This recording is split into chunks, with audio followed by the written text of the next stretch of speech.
ನಮಸ್ತೆ, welcome to my mini log. ರಜೆ ಮುಗಿಸ್ಕೊಂಡು ಡ್ಯೂಟಿಗೆ ಹೋಗ್ಬೇಕು ಅಂದರೆ ತುಂಬಾ ಬೋರ್ ಆಗುತ್ತೆ. ಅದರಲ್ಲೂ ನಾನು ನಮ್ಮ ಊರಿಗೆ ಬಂದಿದ್ದೀನಿ. ನನ್ನ ಮಗಳನ್ನ ಬಿಟ್ಟು ಹೋಗ್ಬೇಕು ಅಂದರೆ ಏನೋ ಒಂಥರ ಕೆಲಸನೇ ಬೇಡ, ಇಲ್ಲೇ ಇದ್ಬಿಡೋಣ ಅನ್ನೋ ಫೀಲಿಂಗ್ ಆಗ್ತಾ ಇರುತ್ತೆ. ಬಟ್ ಏನು ಮಾಡೋದು, ಹೋಗಲೇಬೇಕಲ್ಲ.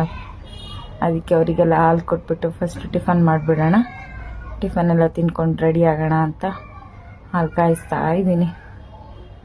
ಮಕ್ಕಳಿಗೆಲ್ಲ ಹಾಲು ಕೊಟ್ಬಿಟ್ಟು ನಾನು ಅವ್ರ ಜೊತೆ ಕುಡಿದ್ಬಿಟ್ಟು ಟಿಫನ್ ಮಾಡೋಣ ಅಂತ ರೆಡಿ ಮಾಡ್ಕೊಳ್ತಾ ಇದ್ದೀನಿ. ಇವತ್ತು ನಾನು ಟಿಫನಿಗೆ ಸಿಂಪಲ್ ಆಗಿ ಉಪ್ಪಿಟ್ಟು ಮಾಡೋಣ ಅಂತ ಮಾಡ್ತಾ ಇದ್ದೀನಿ. ನಾನೇನೋ ಮಾಡಿದ್ದಾಯ್ತು. ಇನ್ನು ಇವತ್ತು ನಾನು ಬೆಂಗಳೂರಿಗೆ ಹೋಗ್ಬೇಕಿತ್ತಲ್ಲ ಡ್ಯೂಟಿಗೆ ಅಂದ್ಬಿಟ್ಟು ನಮ್ಮ ಯಜಮಾನ್ರು ನನ್ನ ಮದ್ದು ಬಸ್ ಸ್ಟ್ಯಾಂಡ್ಗೆ ಡ್ರಾಪ್ ಮಾಡ್ತಾ ಇದ್ದಾರೆ. ಇವತ್ತು ಡ್ಯೂಟಿ ಮುಗಿಸ್ಕೊಂಡು ಹೋಗೋಷ್ಟರಲ್ಲಿ ಸ್ವಲ್ಪ ಲೇಟ್ ಆಗಿಬಿಟ್ಟಿತ್ತು. ತುಂಬ ದಿನದಿಂದ ತಲೆಗೆ ಎಣ್ಣೆ ಹಾಕೊಳ್ಳೋದಿಕ್ಕೆ ಆಗ್ತಿರ್ಲಿಲ್ಲ.